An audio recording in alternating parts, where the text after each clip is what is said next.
హల్లెలూయా. లోకంగా మనం ఎన్నో రకాలుగా మార్చులు మనలో ఉంటాయి. హల్లెలూయా. కానీ దేవుని మార్చులు పరిశుద్ధమైనది, అది వేరే మార్చులు. హల్లెలూయా. నేరుగా వాక్యంలోకి వెళదాం. యెషయా గ్రంథం 43వ అధ్యాయం 43వ అధ్యాయం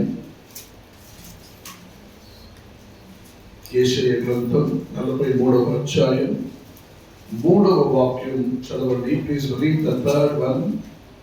యెహోవా నేను నీకు దేవుడను, ఇశ్రాయేలు పరిశుద్ధ దేవుడనైన నేను నిన్ను రక్షించువాడను. నీ ప్రాణ రక్షణ క్రయముగా ఐగుప్తును ఇచ్చి ఉన్నాను, నీకు బదులుగా కూషును సేవాను ఇచ్చి ఉన్నాను. 44:3 44:3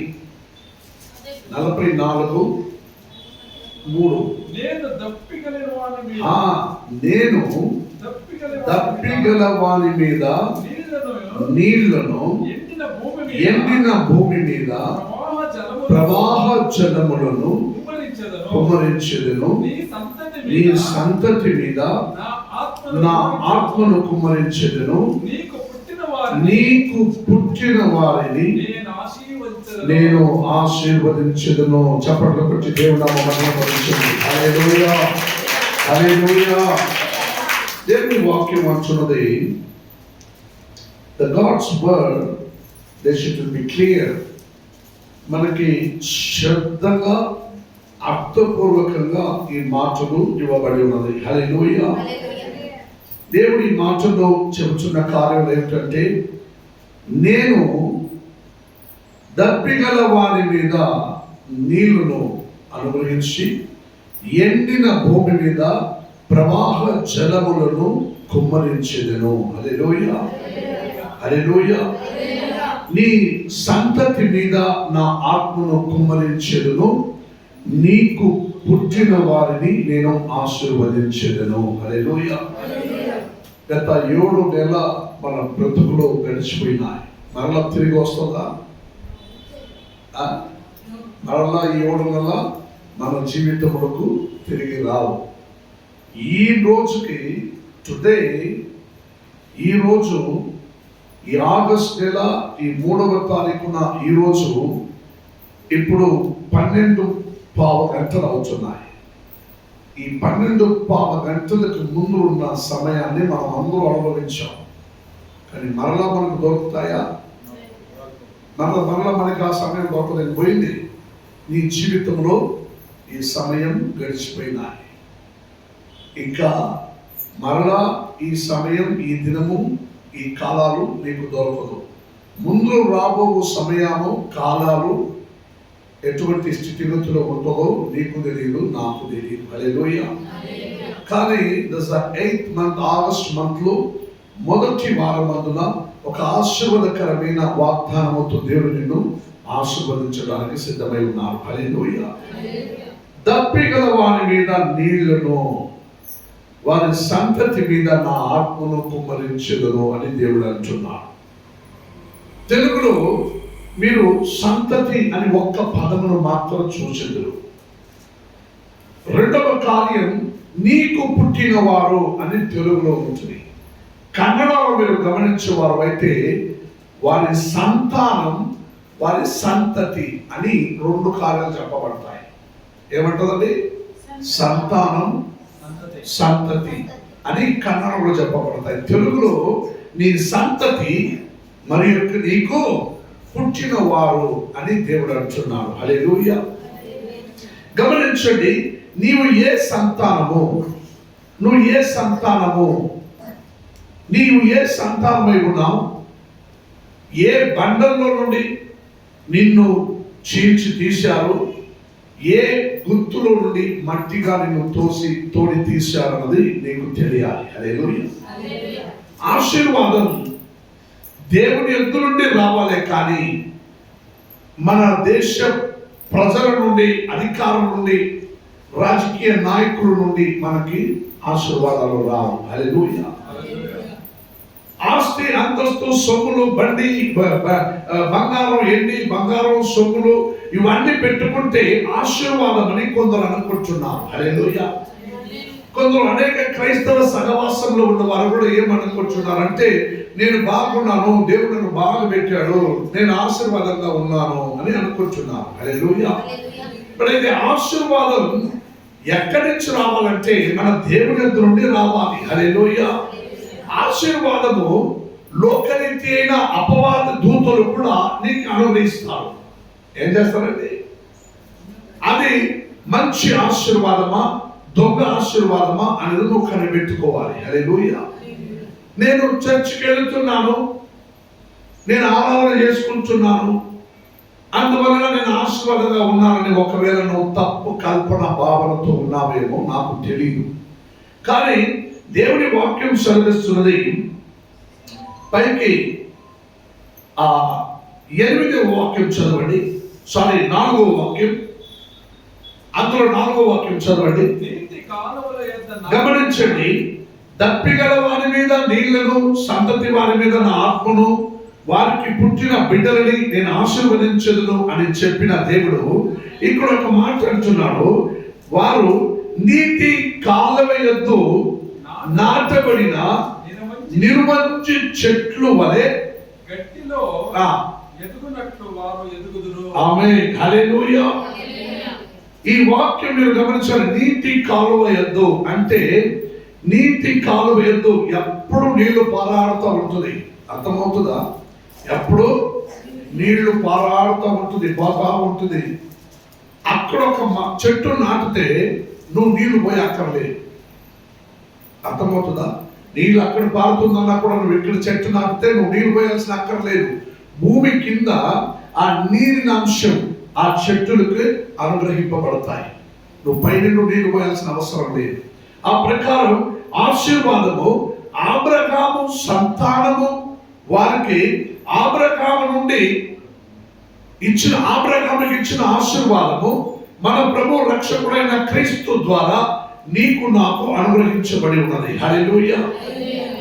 యేసు 40 రోజులు ఉపవాసించుకుంటూ ఆయన ఉండచుండగా ఆయన్ని ఆత్మ రీతిలో నడిపించుకుంటూ పైకి తీసుకెళ్లి క్రీస్తుని అపవాది అన్నాడు, చూడు ఈ లోకమును చూడు, ఇవన్నీ నా దగ్గర ఉన్నదే, ఇవన్నీ నాదే.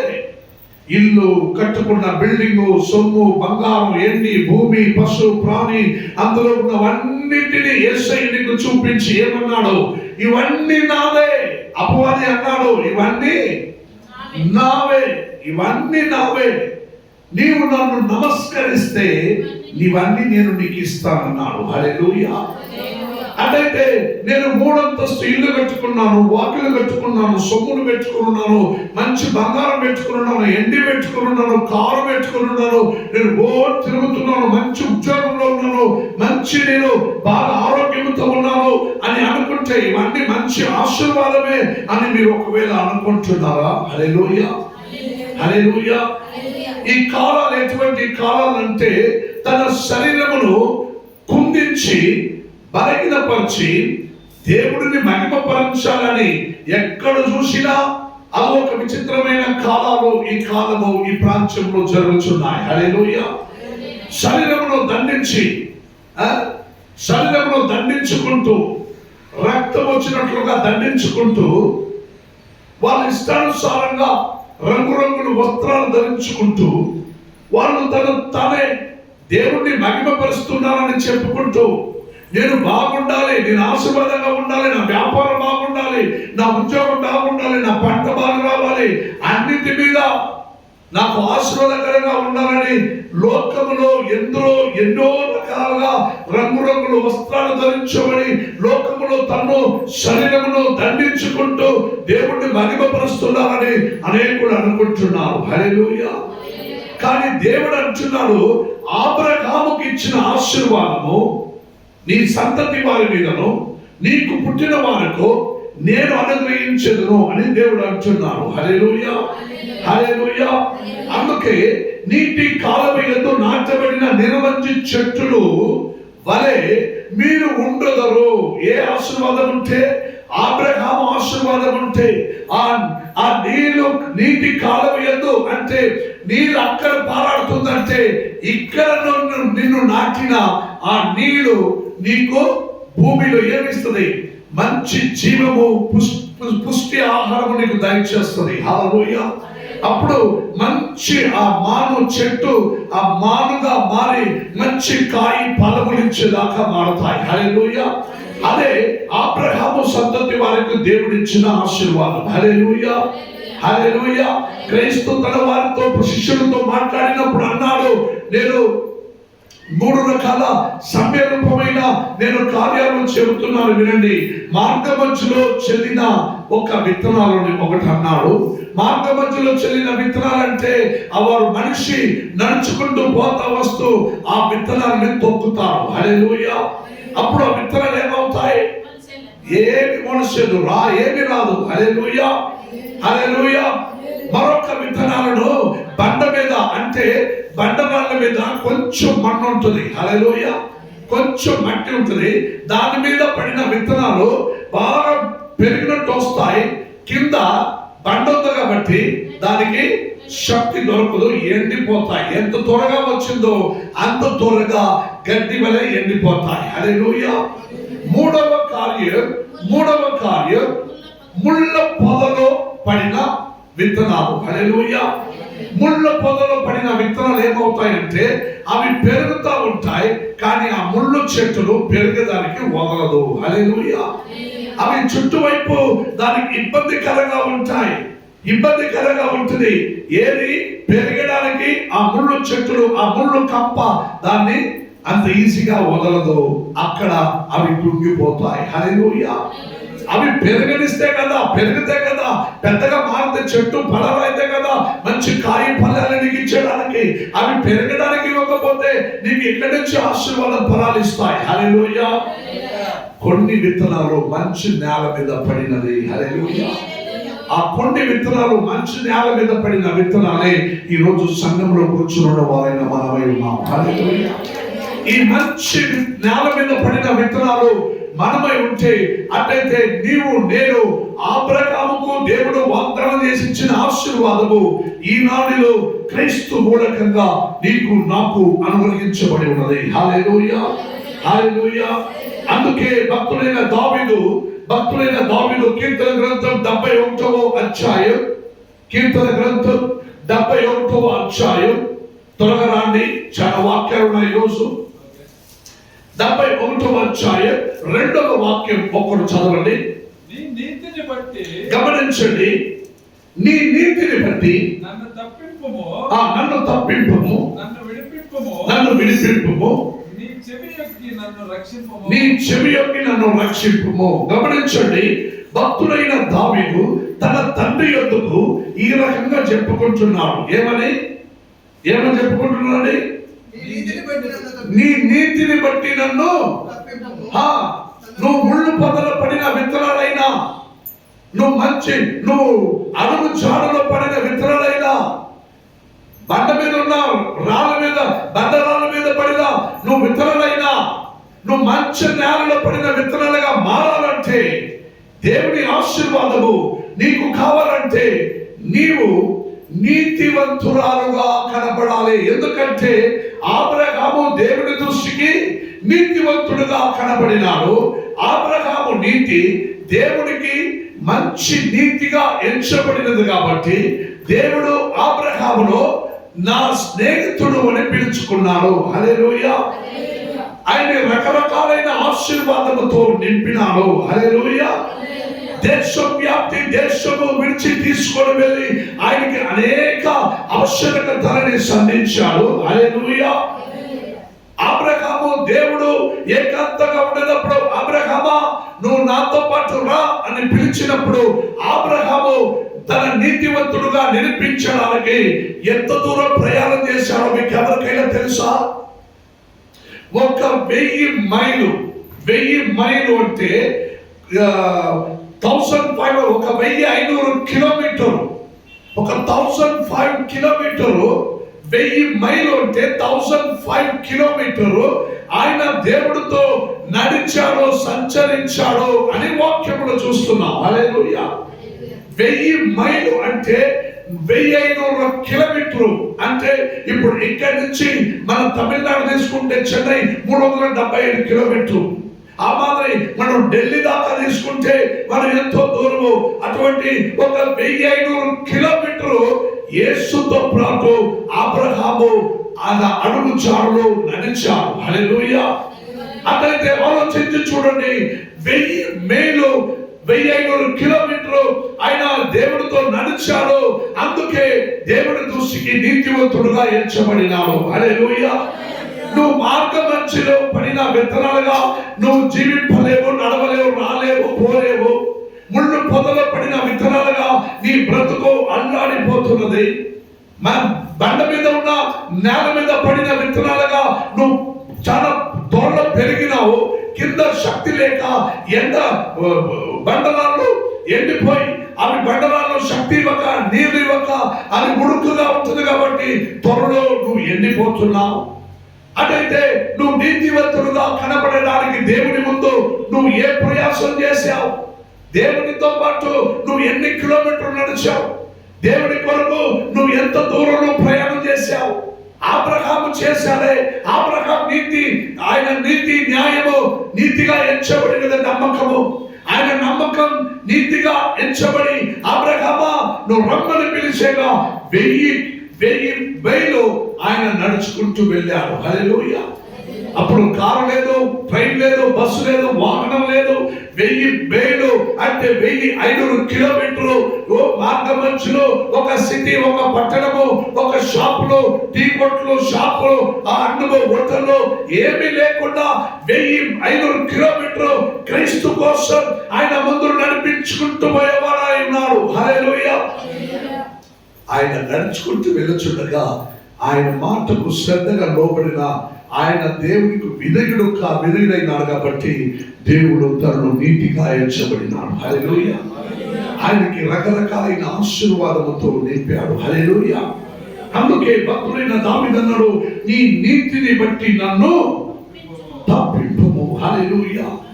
ప్రభువా, నీ నీతికి విరుద్ధంగా నేను నడవకూడదు నాయనా.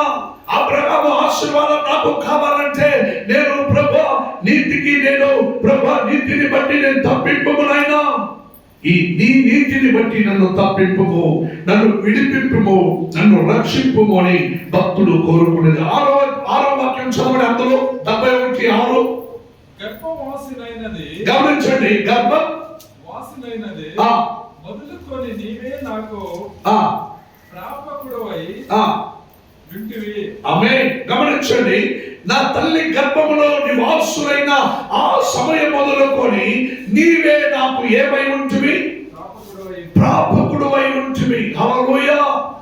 గమనించండి, భక్తులైన దావీదు నా తల్లి గర్భములో నేను పుట్టిన మొదలుకొని నీవు నాకు ఇప్పుడు దాకా నువ్వేమై ఉంటివి? ప్రాపకుడవై ఉంటివి అని భక్తులైన దావీదు అంటున్నాడు. హల్లెలూయా.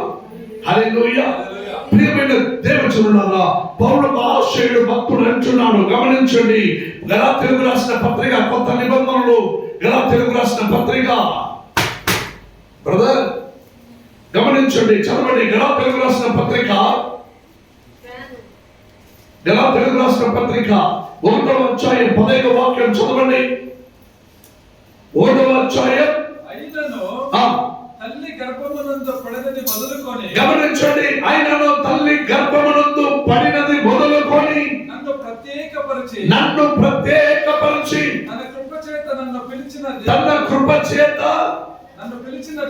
నన్ను పిలిచిన దేవుడు నేను అన్య జనులలో తన కుమారుని ప్రకటింపవలనని ఆయనను నా యందు అనుగ్రహించినప్పుడు మనుష్య మాతృలతో నేను సంప్రదింపలేదు. ఆమేన్. హల్లెలూయా. గమనించండి, నేను తల్లి గర్భమునందు పడినది మొదలుకొని పిలిచిన దేవుడు నా దేవుడు అని పౌలు మహాశయుడు అంటున్నాడు. హల్లెలూయా. ఏమంటున్నాడని? నా తల్లి గర్భమునందు పడినది మొదలుకొని నన్ను పిలిచిన దేవుడు నా దేవుడు. ఆయన అన్య జన మధ్యలో ఏం చేశాడండి? అన్ని జనుల మధ్యలో కుమారుని ప్రకటించాడు. ఆ కుమారుడు ఎవడు? మన ప్రభు యేసుక్రీస్తుని ప్రకటించాడు. హల్లెలూయా. తన కుమారుని ప్రకటించడానికి ఆయనని దేవుడు తన తల్లి గర్భమునందు పడినది అని ఉంది ఇక్కడ. హల్లెలూయా. తల్లి గర్భములో పడినాను అని ఉంది. తల్లి గర్భములో రూపింపబడినాను కాదు, పడినాను ఉంది. అంటే దేవుడు విత్తనాలు చెల్లించినట్లు దావీదును కూడా ఆయన ఈ లోకమందున అనేక దైవ సేవకులను కూడా విత్తనాలుగా తల్లి గర్భంలో పడవేశాడు. హల్లెలూయా. అటువంటి మంచి నేలలో పడిన విత్తనాలుగా తల్లి గర్భంలో పడిన వారైన పౌలు మహాశయుడు చెప్పిన ప్రకారం ఆయన మొదలుకొని పిలిచిన వాడైన దేవుడు నా దేవుడై ఉన్నాడు. 8వ వాక్యం చదవండి. సారీ, అందులో 3వ అధ్యాయం, గలాతీయ 3వ అధ్యాయం 8వ వాక్యం చదవండి. 8వ వాక్యం 3వ అధ్యాయం. దేవుడు విశ్వాసమూలముగా అన్ని జనులను గమనించాలి. అమ్మా గమనించాలి. ఇక్కడ ముళ్ళు పొదగా పడిన విత్తనాలు మాదిరిగా కూర్చొని ఉండొద్దు. మార్గ మధ్యలో పుట్టిన విత్తనాలు అయితే నిన్ను తొక్కి పారేస్తారు నువ్వు జాగ్రత్త పడకపోతే. వినండి, చదవండి. దేవుడు విశ్వాసమూలముగా అన్ని జనులను నీతిమంతులుగా లేఖనము ముందుగా అన్ని జనులందరూ ఆమేన్. హల్లెలూయా. హల్లెలూయా. గమనించండి, నీ యందు దేవుడు అన్ని జనులందరూ ఆశీర్వదింపబడదురు అని వాక్యములో పలకరిస్తున్నది. హల్లెలూయా. హల్లెలూయా. నీవు ఆశీర్వదింపబడాలి, నీ వలె అనేకులు ఆశీర్వదింపబడాలి. హల్లెలూయా. నీవు ఆశీర్వాదము లేక బ్రతుకుతూ మరొకరిని ఎలా ఆశీర్వదించగలవు నీవు? హల్లెలూయా. నీకు ఆశీర్వాదము రావాలంటే, నీకు ఆశీర్వాదము ఉండాలంటే, నీవు ఆశీర్వదింపబడాలంటే నీతివంతురాలుగా నీవు దేవుని యందు నీతి మార్గమందు నడుచుకునే వారు మీరు కనబడాలి. హల్లెలూయా. హల్లెలూయా. అందులో 13, 14 వాక్యం చదవండి. 13, 14 వాక్యం. ఆత్మను గురించిన వాగ్దానము మనకు అబ్రహాము పొందిన ఆశీర్వాదము వచనము క్రీస్తు యేసు ద్వారా అన్ని జనులకు కలుగుటకై క్రీస్తు మన కోసం శాపగ్రస్తుడై మారాడు. హల్లెలూయా. హల్లెలూయా. ఆ వార్త నాకేమి అనే లెక్కలో మీరు ఉండకండి. ఇక్కడ అంటున్నాడు, అబ్రహాము పొందిన ఆశీర్వచనము క్రీస్తు యేసు ద్వారా అన్య జనులకు అవి కలుగుటకై క్రీస్తు మీ కోసం నా కోసం శిలువ మారు ఎక్కి శాపగ్రస్తుడుగా మారాడు. హల్లెలూయా. దరిద్రుడుగా మారాడు. హల్లెలూయా. నీ దరిద్రత్వం ఆయన మోపుకున్నాడు. హల్లెలూయా. నీ శాపం ఆయన మోపుకున్నాడు. హల్లెలూయా. నీ బలహీనం ఆయన మోపుకున్నాడు. హల్లెలూయా. నీవు దీవింపబడాలి, నీవు ఆశీర్వదింపబడాలి, నీవు రక్షింపబడాలి. నువ్వు నీ దరిద్రత్వం నుండి మారి నువ్వు అన్య జనుల ఎదురుగా నీవు మాదిరిగా నీతివంతురాలుగా కనబడాలని దేవుడు నిన్ను పిలిచాడే. కానీ నువ్వే దరిద్రుడుగా బ్రతుకుతూ మరొకరిని దరిద్రత్వముల నుండి నువ్వు ఎలా బయటికి లాగగలవు? హల్లెలూయా. హల్లెలూయా. నీవు అనితి మార్గంలో నడుచుకుంటూ మరొకరిని నువ్వు నీతి మార్గంలో ఎలా నడిపించగలవు? హల్లెలూయా. నీవు శాపగ్రస్తుడుగా ఉండి నువ్వు మరొకరిని ఎలా ఆశీర్వదింపగలవు? హల్లెలూయా. అందుకే దేవుడు అంటున్నాడు, అబ్రహాము పొందిన ఆశీర్వచనము క్రీస్తు ద్వారా నీకు ఈ రోజులో అనుగ్రహించబడి ఉన్నది. హల్లెలూయా. అందుకే భక్తుడైన మా పౌలు మహాభక్తులు చెప్పారు ఈ విధంగా అబ్రహాము పొందిన ఆశీర్వచనము క్రీస్తు ద్వారా అన్ని జనులకు కనుగొంటకై క్రీస్తు మన కోసం శాపగ్రస్తుడుగా మారాడు. అవి నీకు తెలియదా? హల్లెలూయా, హల్లెలూయా. సో ప్రియమైన దేవుని యేసుక్రీస్తు ఒక మాట అంటున్నాడు, గమనించండి, ఈ వాక్యం గమనించాలి. యోహాను గ్రంథం 5వ అధ్యాయం 17వ వాక్యం చదవండి. అనేకులు అనుకుంటున్నారు ఏమని, నేను బాగా పని చేసుకుంటే నాకు డబ్బులు వస్తాయి, పంట చేసుకుంటే నాకు డబ్బులు వస్తాయి, గొర్రెలు మేపుకుంటే నాకు డబ్బులు వస్తాయి, వ్యాపారం చేసుకుంటే నాకు డబ్బులు వస్తాయి, నేను అన్ని విధములను నేను ఆశీర్వదింపబడుచున్నాను, అందుకని నాకు ఏమి కొరత లేదు, నేను బాగానే ఉన్నాను, నేను ఆశీర్వాదకరంగా ఉన్నాను అని ఒకవేళ మీరు భావించుకోవచ్చు. కానీ ఇక్కడ యేసయ్య ఒక మాట అంటున్నాడు చూడండి. యూదుల ఎదురుగా, ఎవరు ఎదురుగా అమ్మా, ఎవరు ఎదురుగా? యూదుల ఎదురుగా క్రైస్తును సిలువ వేయక మునుపే ఆయన పట్టుకొని వెళ్ళించి ఆయన రాజులు యూదులు ఎదురుగా నిలబెట్టిన వేళలో ప్రజలందరూ ఎదురుగా ఒక మాట అంటారు పట్టుకొని పోయి మునుపే. ఏమని? 17వ వాక్యం చదవండి. గమనించండి, యేసు నోరు విప్పి మాటలు అంటున్నాడు. ఏమని? నా తండ్రి ఇది వరకు పని చేయించున్నాడు, నేను పని చేయించున్నాను అని వారికి ఉత్తరం ఇచ్చెను. హల్లెలూయా, హల్లెలూయా. ఏదో నా తండ్రి అని ఎంత దీనిగా చెప్పుకుంటున్నాడే, దేవుడిని నా తండ్రి అనుకుంటున్నాడే అని చెప్పి, దేవుడు నీకు తండ్రియా? నువ్వు మనుషుడివి, మా దేవుడు నువ్వు తండ్రి అంటావా అని చెప్పుకుంటూ ఆ రోజులు ఏం చేశారు? చంపివేయాలనే ఆలోచన కోపం వాళ్ళకి వచ్చింది. హల్లెలూయా. ఈ రోజు నీకు ఎంత స్వతంత్రం ఉంది. హల్లెలూయా. తండ్రి, దేవా, నా తండ్రి, నా ప్రభు అని పిలిచే అర్హత, అధికారం దేవుడు నీకు ఇవ్వబడి ఉన్నది. హల్లెలూయా. క్రీస్తు ఈ మాట ఎందుకు అన్నాడంటే, నా తండ్రి ఇంకా వరకు పని చేయించు ఉన్నాడు, నేను కూడా పని చేస్తున్నాను అన్నాడు. ఏం పని చేశాడు? కూలి పని చేశాడా? ఏం పని చేశాడండి? ఏం పని చేశాడు దేవుడు? అమ్మా, చెట్టుతో పోయినాడా? మామిడికాయలు మాంగ పూర్వలకు పోరాలా? దేనికి పోయినారు? ఏం పని చేశాడమ్మా దేవుడు? తండ్రి అయిన దేవుడు ఏం పని చేశాడు? అక్కడ యేసయ్య ఏమంటున్నాడు? నా తండ్రి, చదవండి ఇంకొకసారి. నా తండ్రి ఇది వరకు పని చేయించున్నాడు, నేను చేయించున్నాను అని అన్నాడు. హల్లెలూయా. తండ్రి ఏం పని చేశాడు? తండ్రి కార్పెంటర్ పని చేశాడా? తండ్రి ఏం పని చేశాడండి? అమ్మా,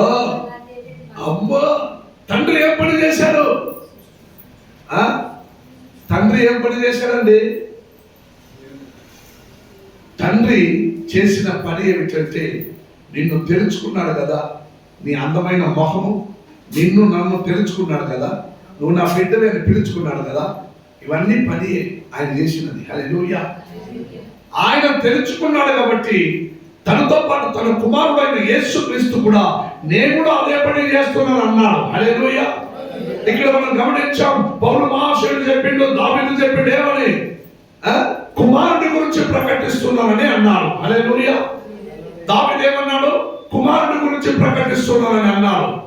అయితే అబ్రహాము నీతిమంతుడుగా ఎంచబడి 1000 మైళ్ళు ఆయన నడుచుకుంటూ దేవుని కోసం వెళ్ళాడు. నువ్వెక్కడి నుంచి ఎక్కడిలోకి వస్తున్నావు? ఇంట్లో నుండి చర్చ్ దాకా కూడా నడుచుకుంటూ రాలేదు. హల్లెలూయా. అడిగితే బస్ లేదు, కార్ లేదు, 2 వీలర్ లేదు, బండి లేదు అంటావు.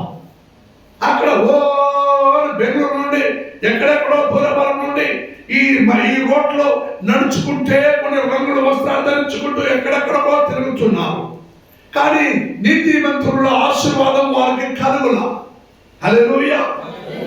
వాళ్ళు ఆ ప్రయాణం వరకు వారు శుద్ధులై వారు కనబడతారు. ప్రయాణమైన తర్వాత అనేకుల గురించి నేను చెప్పాలా, కొందరు ఏం చేస్తారు చేస్తారంటే వాళ్ళు తిరిగి వచ్చినాక అబ్బా అంకె తీరింది, పద ఫస్ట్ ఒక రౌండ్ వేసుకున్నాము. హల్లెలూయా. ఫస్ట్ ఏం కావాలి వాళ్ళకి? బాట్లో కబాబో ముక్కలు ఉంటే అబ్బా 10 రోజులు నేను నడుచుకుంటూ పోయి వచ్చినాను, నాకు ఏం కాలేదు, నాకు 10 రోజులు ఇంకా నాకు సరైన ఆహారం లేదు, వస్త్రం లేదు, నేను పోయి వచ్చినాను. హల్లెలూయా. సో ప్రియమైన దేవజనులారా, దేవుని వాక్యం సెలవిస్తున్నది, మీరు ఎంతవరకు నీతివంతురాలుగా నడుచుకున్న దానికి ప్రయాసపడతారో అంతవరకు అబ్రహాం ఆశీర్వాదం నీకు దక్కదు. హల్లెలూయా. నీ ఒకవేళ అన్ని నాకు బాగున్నాయి, నేను బాగానే ఉన్నానని అనుకుంటున్నావా, ఆశీర్వాదముతో ఉన్నానని అనుకుంటున్నావా, అది ఒక్క రోజు నిన్ను విడిచిపోవచ్చు. హల్లెలూయా. నీ చేతిలో ₹1,00,00,000 డబ్బులు ఇస్తే, నీ చేతిలో ₹1,00,00,000 డబ్బులు ఇస్తే ఆ ₹1,00,00,000 పుట్ ఇట్ డౌన్. ₹1,00,00,000 నీ చేతిలో ఇస్తే నువ్వేం చేయగలవు? ₹1,00,00,000 ఏం చేయగలవు? జీవితాంతం నువ్వు పెట్టుకొని ఉండగలవా? కొందరు ఏం చేస్తారంటే ఒక 50 లక్షల డిపాజిట్ చేస్తే అవేమొస్తుంది? వడ్డీ వస్తుంది. దాన్ని పెట్టుకొని తినుకొని చచ్చిపోవచ్చు. నువ్వు చచ్చినాక నువ్వు పెట్టిన డిపాజిట్ అమౌంట్ ఎవరికే? నువ్వు చచ్చినాక నువ్వు చేసిన డిపాజిట్ అమౌంట్ ఎవరికే? ప్రియమైన దేవజనులారా, నువ్వు నీతివంతురాలుగా నడుచుకుంటున్నావా కాల్చి ఆలోచించుకో. నీతివంతులుగా అబ్రహాము 1000 మైళ్ళు నడిచాడని మనం చూస్తున్నాం. 1000 కిలోమీటర్లు అంటే నువ్వు ఎంతవరకు నడుచుకుంటున్నావు? కనిష్టం నీ ఇంట్లోనే నీవు దేవుని కొరకు నీతివంతురాలుగా జీవించడానికి ప్రయాసపడుతున్నావా, లేదా నీవు కాల్చ ప్రయాసపడాలి? వాక్యం సెలవిచ్చినట్టుగా అబ్రహాం పొందిన ఆశీర్వచనము క్రీస్తు యేసు ద్వారా అన్యజనులకు కలుగుటకై క్రీస్తు మన కోసం శాపగ్రస్తుడైనానని భక్తుడు పౌలు మహాశయుడు చెబుతున్నాడు. హల్లెలూయా. హల్లెలూయా. యోహాను గ్రంథమందు యేసు ప్రభు యూదులు ఎదుట ఏమంటున్నాడు? నా తండ్రి అయిన దేవుడు పని చేయించున్నాడు, నేను కూడా పని చేయించున్నాను, అంటే మీరు కూడా పని చేయండి అని అంటున్నాడు. హల్లెలూయా. ప్రభు అందరూ పని చేస్తున్నాం, కూలి పనికి పోతున్నాం అని మీరు అనుకుంటున్నారేమో. హల్లెలూయా. దేవుడు చెప్పినది నువ్వు పోయి నీ తోటములో చెత్త దోకమని కాదు. హల్లెలూయా. నువ్వు చేయవలసిన పని ఏమిటంటే నీ తండ్రి చేసిన పని, ప్రభు కుమారుడు రక్షకుడైన యేసుక్రీస్తు చేసిన పని నీవు చేయాలి. హల్లెలూయా. అనేకులు తప్పిపోయిన మార్గములు, తప్పిపోయిన గొర్రెలాగా తిరుగుచున్నారు. వాళ్ళందరికీ క్రీస్తుని గురించి ప్రకటింపవలసినదిగా ఆ పని నీవు చేయాలి. హల్లెలూయా. ఎక్కడ చేస్తున్నావు? ఈ సంవత్సరం అంతటిలో ఒక్క ఆత్మని తోడుగా తీసుకురాండి అంటే నేను వచ్చేదే పెద్ద విషయమా? వాళ్ళని ఆయన తీసుకుని వచ్చేదే, వారం వాళ్ళకి బస్ ఛార్జీలు పెట్టి నేను తీసుకుని వచ్చాక అవుతుందా?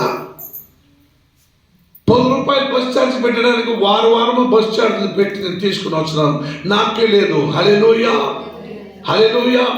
అటైతే నువ్వు దేవునికి నీతివంతురాలుగా 1000 మైళ్ళ కిలోమీటర్లు నడవగలవు. హల్లెలూయా. సో ఈ వాక్యం చదివిస్తున్నది 10వ వాక్యంలో చెప్పిన ప్రకారం. అందులో 24వ వాక్యం చదవండి. అందులోనే 24వ వాక్యం యోహాను గ్రంథం 5వ అధ్యాయం 24వ వాక్యం. గమనించండి, నా మాట విని నన్ను పంపిన వారిని యందు విశ్వాసముంచువాడు నిత్య జీవము గలవాడు. హల్లెలూయా. ఏమంటున్నాడండి? నా తండ్రి పని చేయించున్నాడు అని యేసయ్యనే అంటున్నాడు. ఇప్పుడు నేను కూడా పదే పని చేస్తున్నాను. ఏం పని? నిన్ను నన్ను ఆదుకోవటం. హల్లెలూయా. దీవించటం, నీకు ఆశీర్వదించటం, నిన్ను కాపాడటం, ఏ అపాయము రాకుండా నిన్ను చూసుకోవటం, నిన్ను ముద్దుగా పలకరించటం, నిన్ను ప్రేమతో పలకరించటం, నీకు పుట్టిన వారిని దీవించటం, నిన్ను నీ సంతతి వారిని నీ సంతానమును ఆశీర్వదించటం, ఇదే నా యేసయ్యని పని. హల్లెలూయా. కానీ అదే పని నీవు కూడా అనేకులని ఆశీర్వదించాలి, అనేకులకు సువార్త ప్రకటించాలి, అనేకులని దేవుని మార్గంలో నడిపించాలి, అనేకులని దేవుని ఎత్తుకు తీసుకొని రావాలి. అట్ట తప్ప నీకు ఆశీర్వాదము ఎక్కడి నుంచో రాదు. హల్లెలూయా. వాక్యం అది పౌలు రోమీయులకు రాసిన పత్రిక 12వ అధ్యాయానికి రాండి. రోమీయులకు రాసిన పత్రిక 12వ అధ్యాయములకు రాండి. 11వ వాక్యం చదవండి. ఆసక్తి విషయములో గమనించండి, ఆసక్తి విషయములో మాంద్యులు కాక ఏమి కాక. అమ్మా గమనించండి, అందులో తల ఎత్తి నన్ను చూడండి. ఇప్పుడు నన్ను బైబిల్ చదివినప్పుడు బైబిల్ చూడాలి, తర్వాత అందులో తల ఎత్తుకుంటూ నన్ను చూడాలి. హల్లెలూయా.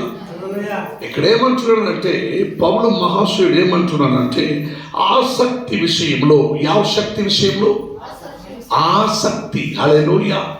ఆసక్తి అంటే దేవుని కోసం ప్రయాసపడి నీతివంతురాలుగా నడవ విషయంలో ఆసక్తి గలవారువై నువ్వు ఉండకుండా ఎలా ఉన్నావంట? మాంద్యలో అంటే ఏమిటి? మాంద్యలో అంటే ఏమిటమ్మా? సోమేరియా. మాంద్యులు అంటే ఇప్పుడు ఏం చెప్తారు? బుద్ధి మాంద్యులు. ఇప్పుడు అర్థమైందా? బుద్ధి తోడు పెడితేనే. హల్లెలూయా. బుద్ధి మాంద్యులు కాక అని పౌలు మహాశయుడు అంటున్నాడు. బుద్ధి మాంద్యులను ఎవరిని చూసి అంటారు? ఎవరిని చూసి అంటారండి? బుద్ధి మాంద్యులను ఎవరిని చూసి అంటారు? ఎవరినైనా నేను చూసి బుద్ధి లేదు యాదవ అంటే ఊరుకుంటావా? ఎవరికిరా బుద్ధి లేదు? నీకు లేదు, మీ బాబుకు లేదంటావు. కానీ వాక్యం చెప్తుంది బుద్ధి మాంద్యులు కాక అంటే బుద్ధిమాందులు ఏం చేస్తారండి? బుద్ధిమాందులు ఏం చేస్తారు? బుద్ధిమాందులు ఏం చేస్తారు? ఎందుకంటే ఆ 7 సెన్స్ పోయింటుంది కదా. ఆ 7 సెన్స్ పోయింటుంది. క్రీస్తు కపర్నౌమును ప్రయాణం చేయించుండగా సమాధిలో నివేశించేవాడు ఒకడు ఎదురై వచ్చాడు. హల్లెలూయా. వాడేమన్నాడు? 2000 సేన నాలో ఉన్నదన్నాడు. ఏమంది? 2000 దండు సేన. సేన అంటే దయ్యము నాలో ఉందన్నాడు. ఏమిటండి? ఒక్క దయ్యం నీలో ఉంటే అంటావే, 2000 దయ్యం నీలో ఉంటే నీ గతి ఏమి? 2000 దయ్యము ఒకటి ఇట్లాగితే ఒకటి ఇట్లాగద్ది. అర్థమవుతుందా? అంటే బుద్ధి మాంద్యులు అంటే బుద్ధి సరిగ్గా పెట్టుకోకుండా లేకపోతే నువ్వు రోడంతా నడుచుకుంటూ పోవాలి. హల్లెలూయా. నేను ఒక చోట్ల చూసినాను, ఒక ఆమె లేడీస్ని బుద్ధి మాంద్యం అయిపోయింది పాపం. ఏం చేస్తుంది? ఎవరు అసలు రాని నన్ను చూసుకుంటారు వాడిని, నేను అంత వేసుకోదు అని ఓకే మాట్లాడుకుంటూ తిరుగుతూ ఉంది. ఎవరు తిడుతున్నారు అమ్మ అంటే బుద్ధి మాంద్యం అయిపోయినాయి. ఆయన బుద్ధి మాంద్యం అయిపోయి తిరుగుతూ ఉంది. హల్లెలూయా. గమనించండి, అధికంగా ట్రస్ట్ చేస్తే మైండ్కి అధికంగా బరువిస్తే బుద్ధి మాందులు అయిపోతారు, బుద్ధి తప్పిపోతాయి. హల్లెలూయా. ఆ బుద్ధి మాందులు కాక నువ్వేం చేయాలని అంటున్నాడు పౌలు మహాశయుడు. ఏమంటున్నాడండి? ఆసక్తి విషయంలో, దేవుని కొరకు నీతిగా బ్రతక విషయంలో, ఆసక్తి విషయంలో మాంద్యులు బుద్ధిమాందులు కాక ఆత్మయందు తీవ్రత గల వారై ఉండి శ్రమయందు ఓర్పు గలవారై ఉండి ప్రార్థన యందు పట్టుదల కలిగి ఉండు. అప్పుడు పరిశుద్ధుల అవసరములలో పాలు పొందొచ్చు. ఏమండి? మీరేం చేయాలంటే ఏం చేయాలి? ప్రతి వారం సంఘానికి రావాలి, ఆరాధనలో పాలు పొందాలి, దేవుని నీతి మార్గమును వెనకాలి, నీతి వాగ్దానమును చెవులు వినాలి, అటువంటి నడుచుకోవాలి. మీరు ప్రయాసపడాలి. మరొకరికి ఈ సువార్త ప్రకటించాలి, వారిని ప్రభుని మందిరానికి తీసుకురావాలి. పరిశుద్ధుల ఆవశ్యకత అంటే నీ సేవకులకు సంఘముకు ఏం ఆవశ్యకత ఉందో తెలుసుకోవాలి. అయ్యా మీకు ఏం కావాలో తెలుసుకోవాలి. అవన్నీ తెలుసుకుంటూ మీరేం చేయాలి? ఏం చేయాలండి? అరే భారతదేశము తప్ప బయట దేశములంతా ఏం చేస్తారంటే తనలో ఉన్న ఆస్తి కూడి లెక్క పెడతారు. ఒక భాగం పెట్టుకొని మిగిలిన ఏం చేస్తారు? లేని వారికి ఇచ్చేద్దామని తీర్మానం చేస్తారు. ఎందుకంటే దేవుడు వాళ్ళకి ఇచ్చిన ఆ మంచి బుద్ధి అటాటది. భారతదేశంలో ఏం చేస్తారు, ఎన్ని కోట్లున్నా వాళ్ళకి చాలదు. హల్లెలూయా. ఎన్ని కోట్లు డబ్బులున్న వాళ్ళకి చాలదు. వాళ్ళు ఏం చేస్తారు, డబ్బులు ఇంకా కావాలంటారు. డబ్బులున్న వాడి దగ్గర డబ్బులు చేరేది. హల్లెలూయా. డబ్బులు లేని వాడి దగ్గర డబ్బులు చేరదు. హల్లెలూయా. ఉన్న డబ్బులు కూడా పోద్ది. డబ్బులు ఉన్నవాడు ఏం చేస్తాడు, ₹1,00,000 పెట్టుబడి పెడతాడు, కోట్లకు 2 కోట్లు వస్తాయి. ఏమి లేని వాడి దగ్గర, నీ దగ్గర ఏముంది, ఏమీ లేదు, ఉన్నది కూడా పోతాయి. అర్థమవుతుందా? అట్లయితే బుద్ధిమాంద్యులు కాక నువ్వేమి చేయాలి, నీతివంతురాలుగా నడుచుకోవటకు ప్రయాసపడాలి. హల్లెలూయా. హల్లెలూయా. ఎన్ని కాలాలకి కొందరు ఏం చేస్తారంటే ఒక 100 ఎకరా పొలం పెట్టుకొని ఉంటారు, 4 బిడ్డల్ని కంటారు. 4 బిడ్డలకి ఏం చేస్తారండి, 25 ఎకరాలు పంచుతారు 100 ఎకరాలని. వాళ్ళు 4 బిడ్డలు 4 బిడ్డల్ని కంటారండి. అప్పుడు అక్కడేమవుతుంది, 25 ఎకరాలని 4 భాగాలు చేయాలండి. 4 ఎకరా పావు కుంట, 4 ఎకరా 15 కుంటాలు వాళ్ళకి ఇవ్వాలి. వాళ్ళకు 4 బిడ్డలు అయితే 4 ఎకరాల్లో 1 ఎకరా. ఇప్పుడు ఎక్కడ ఉన్నారంటే ఇక్కడ ఉండే వాళ్ళందరూ 1/2 ఎకరా 3/4 ఎకరా పెట్టుకున్న వాళ్ళే మీరు అందరూ. అర్థమవుతుందా నేను ఎక్కడ వస్తున్నానని? 100 ఎకరాలు పెట్టుకున్న వాడు బ్రతుకు ఆ కాలంలో బ్రతికి జీవించి పోయినారు. ఇప్పుడు 100 ఎకరాలు 200 ఎకరాలు 500 ఎకరాలు 1000 ఎకరాలు పెట్టుకున్న వాళ్ళందరూ రాజకీయ నాయకులు. హల్లెలూయా. రాజకీయ ఎన్ని కోట్లున్నా ఎంతున్నా నీతి మార్గము లేకపోతే, నీలో అనీతి మార్గం ఉంటే నువ్వేం చేయాలి, నీ జీవితం అల్లాడిపోవటమే. హల్లెలూయా. మన భారతదేశంలో ఒక గొప్ప చరిత్ర సృష్టింపబడి కానూను ఎత్తి కట్టబడినది నిన్న రోజులు. హల్లెలూయా. ఒక మహానాయకుడు తను చేసిన తప్పుల వలె పాపము వలె జీవావధి శిక్ష పొందుటకు నిన్న తీర్మానమైంది. హల్లెలూయా. ఆ నాయకుడి పేరు చెప్పటం మనం కూడదు. హల్లెలూయా. మంచి డబ్బులు ఆస్తితో భూమి అన్ని పెట్టుకుంటూ అధికారంతో బ్రతికిన వాడు ఆయన చేసిన అనీతి మార్గము తప్పుల వలె నిరూపింపబడి వాడు ఈరోజు జీవావధి శిక్షకు గురి అయినాడు. హల్లెలూయా. నీవు బుద్ధిమాందులువై, ఆయన బుద్ధిమాందులు పని చేశాడు కాబట్టి ఇప్పుడు బుద్ధిమాందులుగానే ఉండడానికి దేవుడు వదిలిపెట్టాడు. హల్లెలూయా.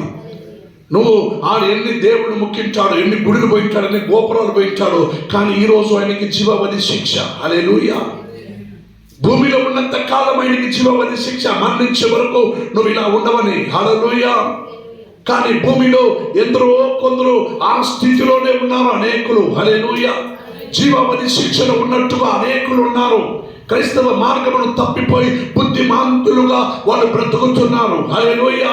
వాళ్ళు ఎక్కడికి పోయినా ఏం చేయాలో అర్థం కాకుండా పొద్దున పోయినకి పోయినామా, మధ్యాహ్నం తిన్నామా, సాయంత్రం డబ్బులు తీసుకున్నామా, ఇంటికి వచ్చినామా, పండుకున్నామా, తిన్నామా, తెల్లరైందా, లేసామా, పండుకున్నామా.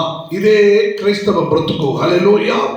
ఒక్కరు కూడా నీతి మార్గంలో వెళ్ళడానికి, ఒక్కరిని నీతి మార్గంలో నడిపించడానికి మీలో ఎవరు ప్రయాస పడలేదు కాబట్టి ఆ అబ్రహాము ఆశీర్వాదము మీరు పోగొట్టుకున్నారు. హల్లెలూయా. అప్పుడు అబ్రహాము ఆశీర్వాదం పోగొట్టుకున్న నీకు నా ప్రభు యేసు శిలువ బారులో నీ కొరకు శాపగ్రస్తుడువై దరిద్రుడువై మరలా అబ్రహాము ఆశీర్వాదము తెచ్చి నీకు మరలా ఇచ్చాడు. హల్లెలూయా. మరలా ఇచ్చాడు నా ప్రభు యేసు. హల్లెలూయా. ఆ ఆశీర్వాదం పొందుకోవడానికి కూడా నీకు సాధ్యము కాదు. నువ్వు బుద్ధి బాధ్యులై నువ్వు బ్రతుకుతున్నావంటే ఇంకెవ్వరూ నిన్ను తప్పించలేరు, కాపాడలేరు. హల్లెలూయా. హల్లెలూయా. ఎందుకంటే పైన 24 యోహానులో 24 అదే 5వ అధ్యాయం 24 వాక్యం చదవండి. మరణములో నుండి జీవములోనికి దాటి ఉన్నావు అంటే ఆ 24 వాక్యం చదవండి ఒకసారి. గమనించండి. నా మాట విని నన్ను పంపిన వాని యందు నువ్వు విశ్వాసం ఉంచువారు అయితే నిత్య జీవము గలవాడై ఉంటాడు. వాడు తీర్పులోనికి ప్రభుని ఎదురుగా మరణించినాక ఆయన రాకుల దినములో ఒకరోజు తీర్పు ఒకటి ఉంది. ఎవరెవరు ఏమేం చేస్తారో వాళ్ళకు తీర్పు అక్కడ ఆ రోజు చేస్తాడు. అదేంట ఇంతమంది ఉన్నారు కదా, అదేంట తీర్పు చేస్తాడు? ఎవరైనా దాచుకుందాం, ఎరకాల తెలియదు ఆయనకి అనుకుంటున్నావా? ఆయన కళ్ళకు కనపడది ఏది లేదు. సూర్యుని బింబమునకు అగపడని వస్తువు లేదు. అలాగే దేవుని కళ్ళు దృష్టికి కనపడని మనిషి ఉండడు. హల్లెలూయా. అయ్యో, నేనే తప్పు చేసిన, నేనే మర్చిపోయినాను. 20 సంవత్సరాల కింద నేను తప్పు చేసినాను, ఇప్పుడు నేనే మర్చిపోయినాను. గుర్తుంటుందా? హల్లెలూయా. 20 సంవత్సరాల కింద చేసిన తప్పు ఇప్పుడు తోడుతా ఉన్నారు అక్కడ ఒక స్థలంలో. హల్లెలూయా. 20 సంవత్సరాల కింద ముందు చేసిన తప్పు ఇప్పుడు తోడుతా ఉన్నారు, అక్కడక్కడ తోడుతా ఉన్నారు. హల్లెలూయా. కానీ నువ్వు చేసిన తప్పుడు మర్చిపోయినావేమో, నా దేవుడు ఎప్పటికీ మర్చిపోవడు. నిన్ను అబ్రహాముకు చేసిన వాగ్దానం ఇప్పుడు దాకా అబ్రహాము సంతతివైన నీకు అనుగ్రహిస్తానే ఉన్నాడు. హల్లెలూయా, హల్లెలూయా. కానీ పొందుకోకుండా పోవటం నీ చేతిలో ఉన్నది. నువ్వు బుద్ధివంతురాలుగా బ్రతుకుతావా, బుద్ధి బాధ్యముగా బ్రతుకుతావా, నీకు చెందినది. హల్లెలూయా. నువ్వు బుద్ధి బాధ్యులుగా బ్రతకాలంటే ఇంకా నీకు ఎన్ని బోధన, ఎన్ని చర్చు, ఎంత సేవకులు, ఎన్ని ఆరాధన, ఎన్ని స్తుతి, ఎన్ని పాటలైనా నీకు వ్యర్థమే. హల్లెలూయా. ఎన్ని ఉపవాసమైన వ్యర్థమే. ఒక ఉపవాస ప్రార్థనలకు రావాలంటే నీకు కాదో, నీ వల్ల చేత కాదు. హల్లెలూయా. ఒక ఉపవాస ప్రార్థనలో ఒక సేవ చేయాలన్నా నీ వల్ల చేత కాదు. నువ్వు ఆరాధనకు ఒక్క దినం వచ్చి నువ్వు వెళితే ఏదో గొప్ప మహాఘన కార్యం నేను చేశానని మీరు అనుకుంటున్నారు ఏమో. హల్లెలూయా. నువ్వు అబ్రహాము వలె 1000 మైళ్ళు నువ్వు నడుచుకోపోలేవు. ఇక్కడ నుంచి ఇప్పుడు ఢిల్లీకి వెళ్ళాలంటే ఫ్లైట్లో పోతున్నారు అందరూ. 3 గంటల సేపు దిగేద్దాం. ట్రైన్లో పోతే 32 గంటల సేపు, ఫ్లైట్లో పోతే 3 గంటల సేపు ఢిల్లీకి వెళ్దాం.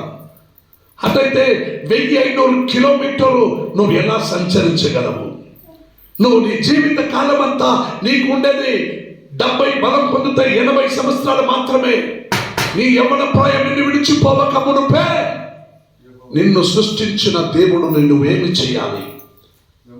నువ్వు వెంబడించు, నమ్ము, విశ్వాసించు అని దేవుడు అంటున్నాడు. అనేకులు పాపమును చేసి దేవుని మహిమను పోగొట్టుకున్నారని వాక్యములు ఉన్నాయి. కానీ క్రీస్తు నీ కొరకు శాపగ్రస్తుడువై ఆయన తన మహిమను మరలా తెచ్చి నీకు ఇచ్చాడు. అవి తీసుకుంటూ చాలా చక్కగా పెట్టుకుంటూ అందంగా నీతివంతురాలుగా ఆడి పాడి స్తుతించుకుంటూ ప్రభును గణపరుచుకుంటూ మహిమపరుచుకుంటూ ఆయనతో పాటు నడుచుకుంటూ ప్రభువానికి స్తోత్రమని చెప్పుకుంటూ జీవించడానికి యోగ్యత లేని వారిని బుద్ధిమాంద్యులు అని అంటారు. హల్లెలూయా. బుద్ధిమాంద్యులు అని అంటారు. బుద్ధివంతురాలు అయితే నీవు ఏం చేయగలిగిన స్త్రీలు నూనెతో పాటు, దీపముతో పాటు నూనె కూడా తీసుకెళ్ళదు. హల్లెలూయా. దీపముతో పాటు నూనె కూడా తీసుకెళ్ళదు. బుద్ధి లేని వారు అయితే దీపం మాత్రం తీసుకెళ్ళదు. హల్లెలూయా. ప్రభు రాకడ మునుపే దీపం ఆరిపోతే నీవు బుద్ధిమాందులు స్త్రీవే. హల్లెలూయా. దీపముతో పాటు ఆరిపోతే నూనె కావాలని తోడుగా నూనె తీసుకెళ్తే నువ్వు బుద్ధివంతురాలైన స్త్రీ. హల్లెలూయా. బ్రతుకు కూడా అంతే. అబ్రహాము ఆశీర్వాదం నువ్వు పొందాలంటే నువ్వు బుద్ధివంతురాలుగా మారాలి. హల్లెలూయా. సంఘములో కూడుకోవాలి, ఆరాధన చేయాలి, ప్రార్థించాలి, ప్రతి ఆవశ్యకతలను సంధించాలి. దైవ సేవకుడికి ఏం ఆవశ్యకతలు ఉన్నాయో నీవు సంధిస్తే నీవు నీతివంతులుగా ఉంటావు. ఎందుకంటే అబ్రహాము తన దగ్గర ఉన్న గొర్రెల మందలో, మేకల మందలో, ఆవుల మందలో, ఒంట మందలో, గాడిద మందలో అన్నిటిలో కూడా ఒక భాగము దేవునికి ఇచ్చాడు. హల్లెలూయా. నీకు ఎంతున్నా చాలదు. హల్లెలూయా.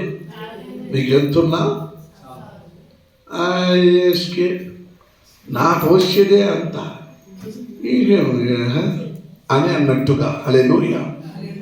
బుద్ధి మాంజులుగా బ్రతకాలనుందా, బుద్ధివంతురాలుగా బ్రతకాలనుందా? నువ్వు తీర్మానించుకుంటూ అబ్రహాము ఆశీర్వాదం నీవు పొందాలని ఆలోచిస్తే నీతివంతురాలుగా దీవింపబడి ఆ ఆశీర్వాదం ఈ ఆగస్టు నెలలో నిన్ను, నీ సంతతి నీకు పుట్టిన బిడ్డని దేవుడు ఆశీర్వదిస్తాడు. హల్లెలూయా. నీకు నీ సంతతిని సంతానమును దీవించి నీకు పుట్టే బిడ్డను కూడా నా దేవుడు ఆశీర్వదిస్తాడు ఈ నెలలో. హల్లెలూయా. ఈ ఆశీర్వాదముకు పాత్రులైన మీరు ప్రభుని సముఖములో లేచి నిలబడండి. మీ కొరకు నేను ప్రార్థిస్తాను.